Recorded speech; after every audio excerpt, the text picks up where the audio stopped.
오늘 개미에게서 배우는 지혜, 선지자 세 번째 시간입니다. 선일의 지혜자. 선지자 첫 번째 때 드린 말씀 기억하시죠? 우리의 날 계수함을 아는 것. 그게 지혜라 했습니다. 우리의 인생이 짧다는 걸 알기에 영원하신, 그러니까 우리가 어디에서 와서 어디로 가는지를 분명히 알고 인생의 시간은 짧으니 영원의 시간을 준비하는 자가 지혜자라고 하였습니다. 영원한 목적, 그걸 기억하며 사는 게 지혜죠. 선일의 지혜자 두 번째 시간 때 나눈 것은 지혜가 제일이다, 그렇게 했습니다. 지혜가 제일인 걸 알고 지혜를 구하며 사는 것이 지혜다, 그렇게 했죠. 그래서 지혜가 너무 귀하니까 다니다가 지혜를 얻을 기회를 얻으면 마치 장사가 진주를 구했을 때 모든 소유를 팔아 진주를 사듯이 지혜를 얻을 수 있는 기회가 주어진다면 주저없이 모든 노력을 기울여서 지혜를 얻는 자가 지혜자라고 했습니다. 우리가 얻어야 될 그 지혜 자리가 어디겠습니까? 하나님 말씀의 자리잖아요. 말씀을 통해 하나님 지혜를 우리가 받을 수 있다면 늘 그 자리를 사모하게 되고 또 그 말씀과 인격적 교제를 나누게 된다고 그렇게 말씀을 드렸죠. 말씀을 사모하니까요. 그러니 지혜를 얻게 됩니다. 그리고 이제 오늘 세 번째 시간인데요. 개미에게서 지혜를 얻으라. 이렇게 또 오늘 말씀을 듣게 되는데, 동서고금을 막론하고 개미는 늘 부지런함의 대명사로 그렇게 등장을 해왔습니다. 부지런하게 살아야 될 때마다 등장하는 게 이제 개미인데, 그만큼 우리 모든 인류가 부지런함이라는 것을 늘 지향했던 삶의 태도라는 걸 우리 알 수 있고요. 반대로 게으름이라고 하는 건 늘 지양해야 될 삶의 태도였음을 우리 알게 됩니다. 왜냐하면 수많은 속담들이 그것을 말해주고 있는데, 제가 퀴즈를 좀 내보도록 하겠습니다. 졸릴 수 있는 시간이니까 퀴즈를 한번 내볼게요. 자, 문제 한번 주세요.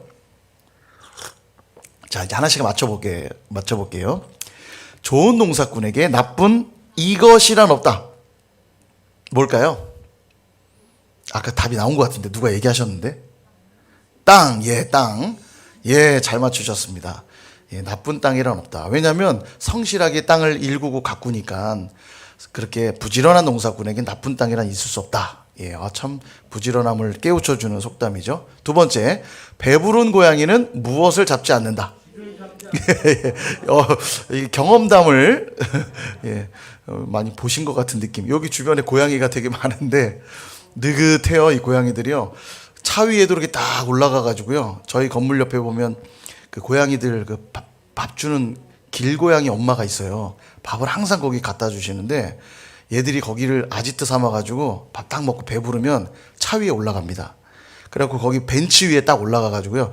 의자 벤치 말고요. 벤츠 자동차 위에 딱 올라가서 이 고양이 세 마리가 딱 이 자태를 이렇게 들이고 쉬고 그래요. 아무튼 배부른 고양이는 쥐를 잡지 않는다. 배가 불렀죠? 자, 세 번째 문제. 구르는 노래는 이끼가 가지 않는다. 좋습니다. 어려운 문제가 없네요. 일부러 좀 어렵게 한번 할 걸 그랬나요? 자, 네 번째. 부지런한 부지런한 내가 부지런한 내가 새가 벌레를 잡고요. 마지막 다섯 번째, 부지런한 보통 사람이 게으른 천재보다 낫다. 속담이 굉장히 밝으신데요. 아주 좋습니다. 시간이 오래 걸릴 줄 알았는데 금방 끝났습니다. 자, 여러분, 이 외에도 부지런함과 게으름에 관련된 속담들은 무지 많습니다. 뽑으려고 하면 끝도 없는데, 물론 요즘에 그 개미가요, 요즘에는 좀 부정적인 이미지로 많이 사용되는 것 같아요. 주식시장이나 암호화폐 시장에 이렇게 개인 소액 투자자들을 개미라고 요즘 부르거든요. 근데 이 개미들이 개미 소액 투자자들, 개미라고 하는 이유가 그들의 그 투자 금액이 작고, 그래서 그 주식 시장에 끼치는 영향이 작다 보니까 이제 개미라고 표현하기도 하지만, 요즘은 그런 영향력이 적다는 의미보다는 이리 치이고 저리 치이고 그냥 이용만 당하는 존재로 사용되는 게 개미예요. 그래서 요즘에 이 개미 이미지가 썩 좋지가 않습니다. 오죽하면 개미와 배짱이 2가 나왔겠어요. 저번에 말씀드렸죠. 성실하게 일하다가 노년에 행복하게 사는 게 아니고 관절염에 디스크에 고생만 하다가 모아둔 돈 다 쓰고 지질이 고생만 하다가 죽었더라. 그러나 배짱이는 평생 놀다가 노래 하나 대박 빵 나가지고 평생 저장료 먹고 살았더라. 그게 이제 시대 분위기를 좀 반영하는 이야기예요. 원래 인류는 동서고금을 막론하고 부지런함을 중요하게 여겼는데 부지런하게 살아봐야 소용이 없는 거예요. 열심히 투자하고 열심히 땀 흘렸는데 오를 수 없는 계단인 거죠. 그러니까 요즘 없어진 속담이 있대죠. 개천에서 용난다. 이 속담이 없어졌대요. 예, 개천에서 용난다 속담이 없어진 지 오래라고 그러죠. 쉽게 상위층 구조로 오를 수 없는 사회 구조 때문에 이런 사회 분위기가 반영이 되어 있습니다. 그러다 보니까 일확천금을 노리고 행복이 거기서 올 것처럼 여기는 젊은이들이 많아지고 있어요. 안타까운 일이죠. 왜냐하면 열심히 일해도 결과가 별로 돌아오지 않으니까 낙심하는 거죠. 그러나 그런 것은 없죠. 일확천금으로 행복해질 수는 없습니다. 그죠? 더 편하고 싶고 더 누리고 싶은 욕구만 있는 거지 일확천금으로 행복해질 수는 없어요. 자신의 게으름을 합리화하고 싶은 마음만 있는 겁니다. 누가 뭐래도 땀 흘린 만큼 거두는 것이 마땅하고요. 마땅한 게 아니라 땀 흘린 만큼 거두는 게 사실은 축복이에요. 땀 흘린다고 다 거두는 건 아니거든요. 땀 흘렸을 때 내가 땀 흘린 만큼 거둬들일 수 있다면 그게 또 아주 내가 기대한 만큼의 풍족함이 아니라 해도 내가 땀 흘렸을 때 거두는 그것이 우리가 보람을 느끼는 일이고 축복된 일이라는 것 우리가 기억해야 될 필요가 있습니다. 그래서 우리가 개미에게서 좀 오늘 지혜를 얻어보려고 하는데 두 가지로 말씀을 드리려고 해요. 첫 번째는 목표 설정을 바르게 하는 것. 그게 지혜라는 걸 오늘 배우게 됩니다. 8절을 한번 보시면요. 8절 우리 같이 한번 8절 읽어볼까요? 시작.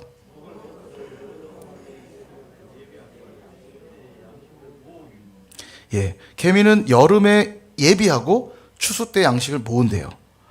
예, 우리가 이제 이걸 보면서 뭔가 부지런함을 떠올리긴 하지만 그보다 더 중요한 건 뭐냐면 개미의 목표라는 거 이게 추수 때 거두기 위해서 여름 동안에는 예비하고 추수가 되면 양식을 모은다는 거 이게 개미들의 목표입니다. 이 목표대로 행하기 때문에 게으르지 않다는 거예요. 그러니까 열심은 다음 문제고요. 부지런함은 다음 문제고 무엇을 해야 될지를 아는 게 1차적으로 중요하다는 겁니다. 제가 이제 앞서 개미 얘기를 하면서 부지런함을 조금 강조했지만 오늘 성경을 잘 보시면 부지런하란 표현은 없어요. 오늘 성경이 뭐라고 말하냐면 게으른 자여 개미에게서 지혜를 얻으라 이렇게 말하죠. 게으르지 말아야 된다라는 포인트가 좀 더 강해요. 뭐 부지런함과 게으름 그러니까 부지런하란 말과 게으르지 말란 말이 뭐가 다른가 싶지만 다를 수 있어요. 목표를 잘못 설정한 부지런함이라면 그건 게으름이 될 수 있다는 거예요. 예를 좀 들어드리면 내일이 시험입니다. 그럼 오늘 뭐 해야 돼요? 시험 준비를 해야죠. 하루 종일. 근데 열심히 공부하고 싶은 마음 때문에 방 청소를 시작해요. 다들 경험이 있으시죠? 책상 정리도 안 하던 책상 정리도 막 하게 되고 방 정리도 하고 그래 단정한 마음으로 공부를 해야지. 그리고 하루 종일 방 청소를 한 거예요. 예, 이 경우는 부지런한 겁니까? 게으른 겁니까? 뭐 청소해야 된다는 관점에서 부지런한 것일 수 있죠. 하루 종일 정리했으니까. 그러나 시험 준비를 해야 된다는 관점에서 보면 그는 하루 종일 게으른 시간을 보낸 거예요. 뭔가 되게 열심히 했지만 게으른 시간을 보낸 겁니다. 뭘 말하는지 좀 포인트를 아시겠죠? 게으름이라는 게 단순히 뭔가 열심히 하지 않는 상태를 말하는 게 아니라는 거예요. 게으름이란 바른 목표 설정을 하지 않을 때 발생하는 게 게으름인 거죠. 왜냐하면 목표가 명확하지 않은 이상 무엇을 한다 한들 원하는 결과를 만들어낼 수 없잖아요. 그러니까 그게 게으름이 될 수 있다는 겁니다. 그러니까 구절을 보시면 게으른 자여 어느 때까지 누워 있겠느냐, 어느 때에 잠이 깨어 일어나겠느냐. 예, 목표 명확하지 않으니까 계속 누워 있죠. 10절 좀 더 자자, 좀 더 졸자, 좀 더 누워 있자고 하는 거예요. 왜요? 목표가 명확하지 않으니까. 내가 지금 왜 살고 있는지, 내가 왜 공부해야 되는지, 내가 오늘 왜 돈을 벌어야 하는지, 내가 오늘 왜 신앙생활을 해야 되는지 이거에 대한 정확한 답이 있지 않고 그냥 열심만 있다면 게으른 일이 될 수 있다는 겁니다. 목표가 분명하면 방법이 날카로워진다는 말이 있어요. 목표가 분명해지면 그 목표를 이루기 위해 방법이 날카로워지게 돼 있습니다. 내가 무엇인가에 대해 게을러지고 있다면 뭐를 점검하셔야 돼요? 목표를 점검하셔야 돼요. 내가 목표 설정을 제대로 하고 있는가? 신앙이 게을러지고 있다면 내가 왜 신앙생활을 해야 되는가의 목표를 점검해야만 해결이 되지 그냥 열심히 하자고만 한다고 되지 않는다는 거예요. 한번 볼까요? 성경의 잠언에 뭐라고 말하는지. 잠언 19장 24절. 게으른 자는 자기의 손을 그릇에 넣고서도 입으로 올리기를 괴로워하느니라. 예, 이런 경험 있으세요? 손을 그릇에 넣고서도 입에 올리는 게 괴로우신 분 있으세요? 아, 밥 먹기 싫어. 왜 먹어야 되지? 그런 분 없잖아요. 왜 먹어야 되는지가 분명하지 않으면 그릇에 손을 넣고도 입에 올리는 게 괴롭대요. 게으른 자의 특성입니다, 이게요. 오늘 내가 살아가야 될 이유가 분명해 보세요.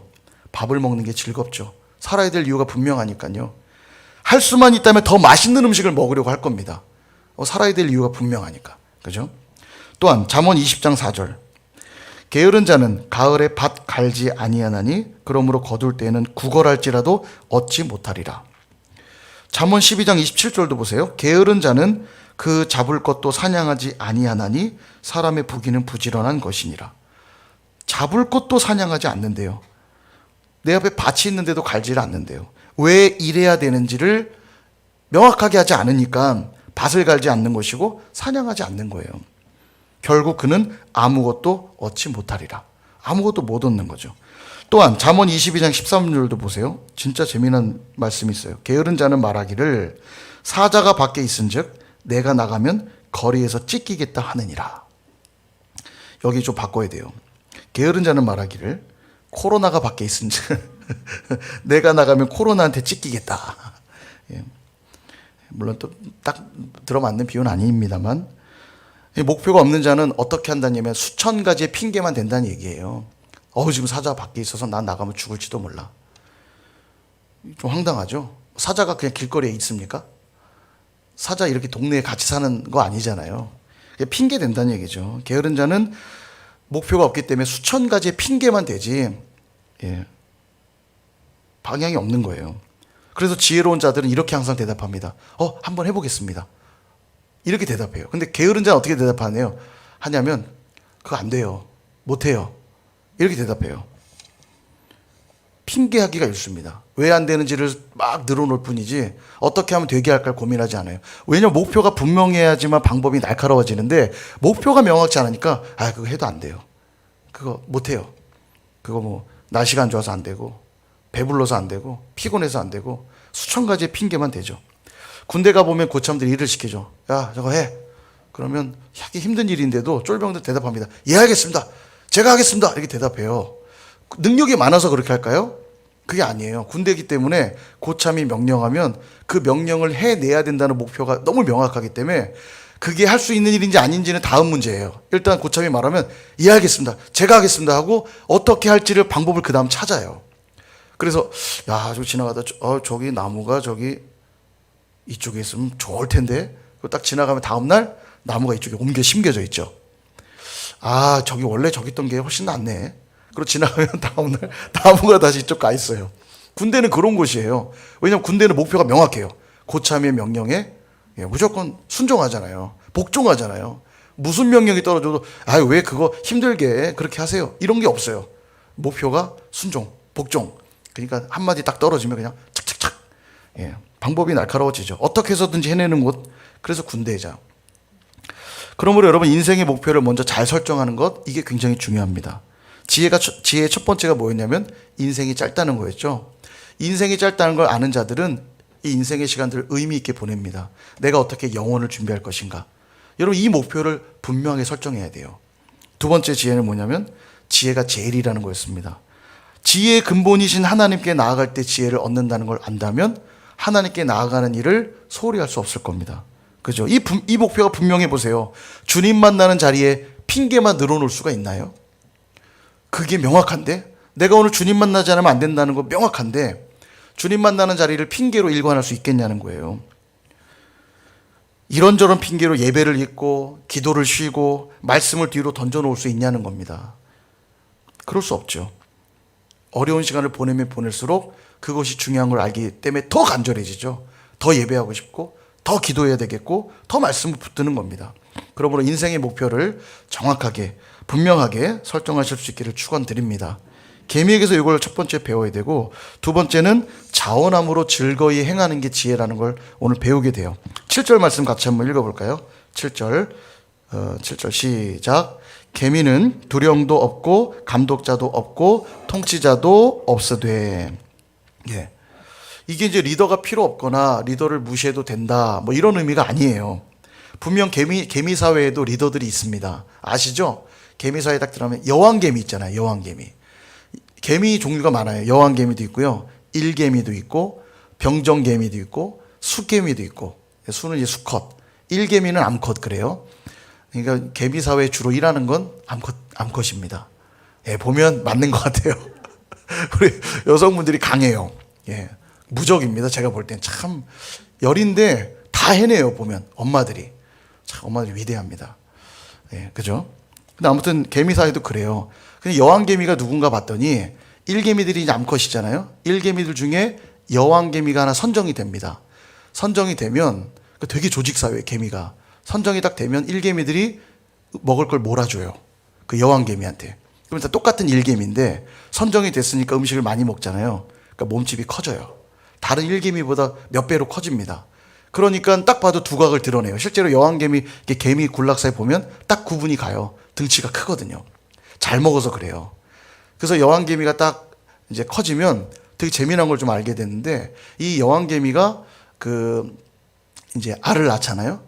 그러면 이제 일개미들도 다 암컷이니까 알을 낳을 수 있지만 여왕개미가 독특한 화학물질을 페르몬을 분비한대요.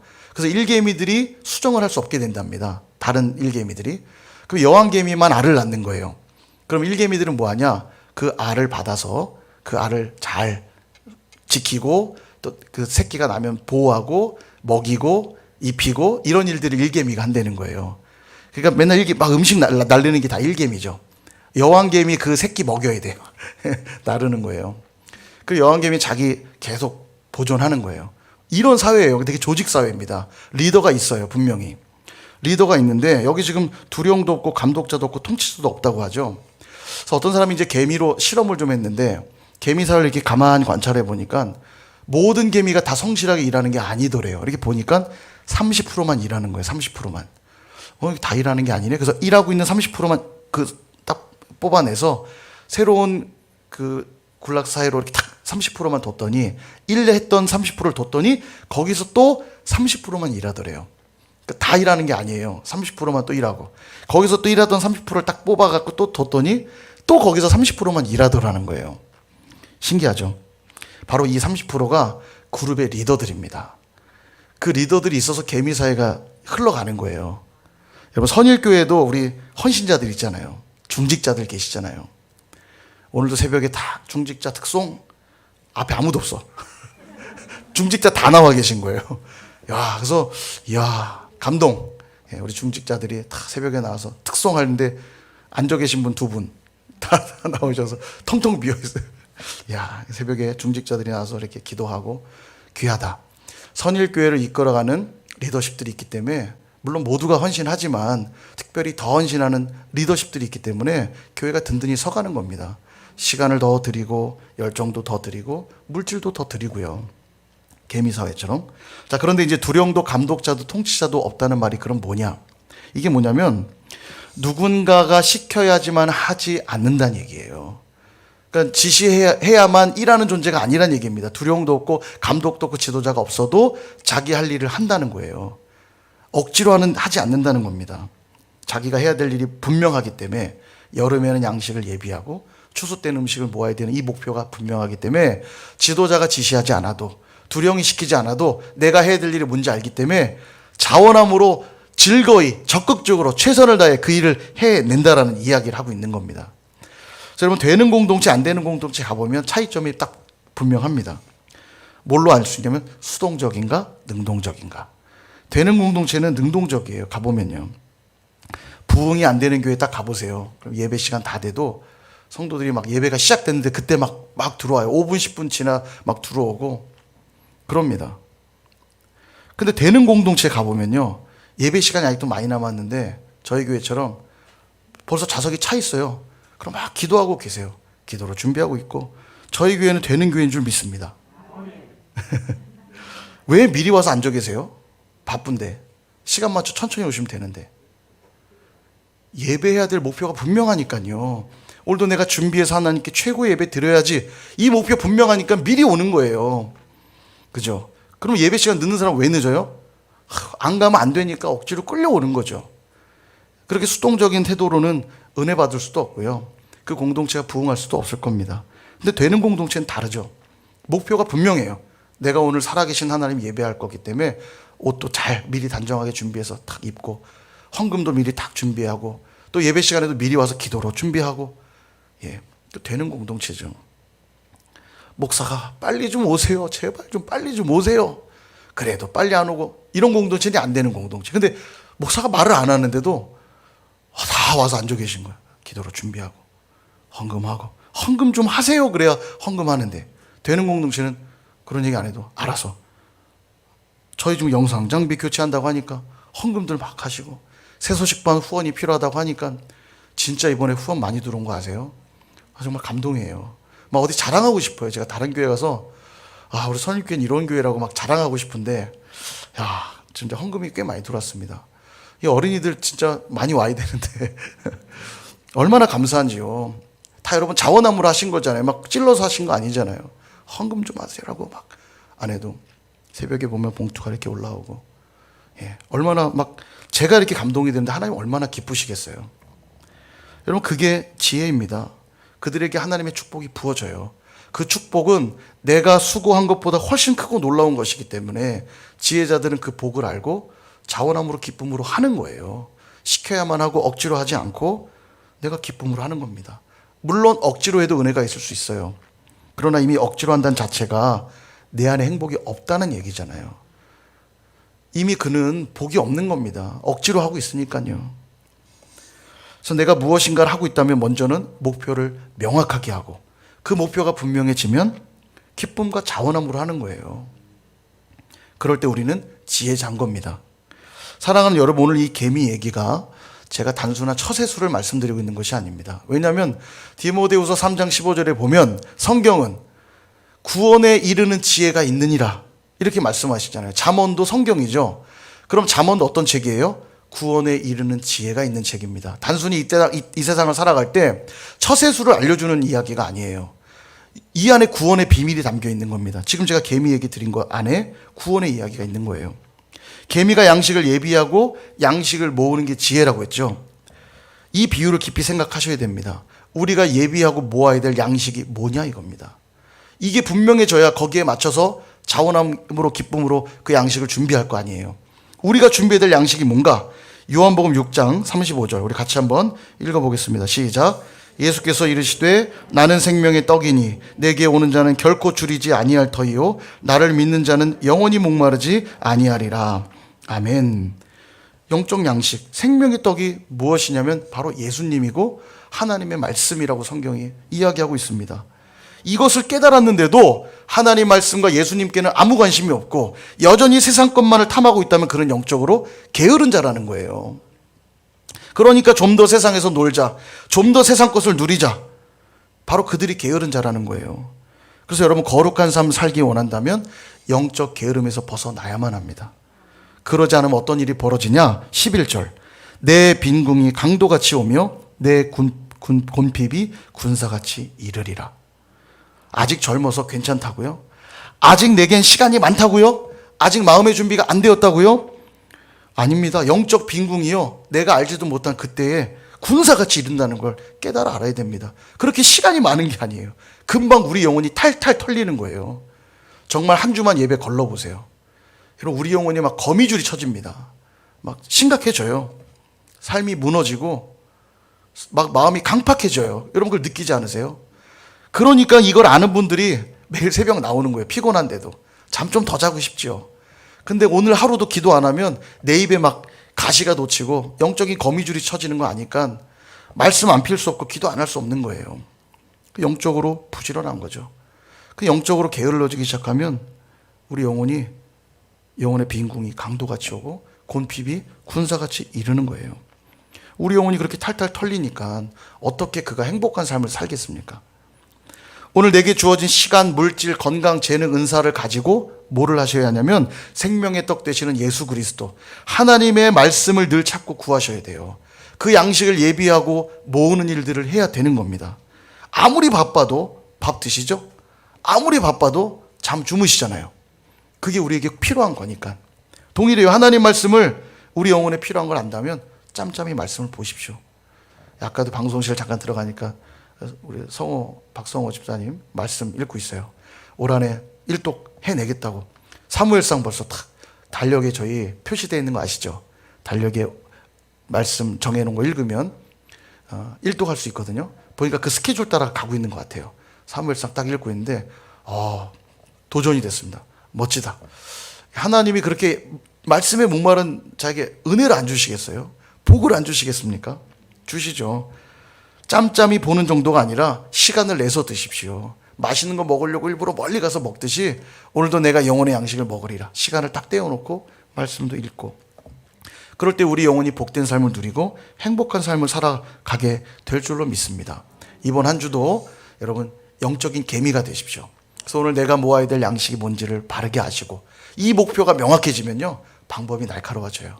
내가 오늘 해야 될 일이 뭔지 아시고 게으른 자가 아니라 부지런함으로 이번 한 주도 영적인 지혜자들로 다 살아가시기를 주님의 이름으로 축원드립니다.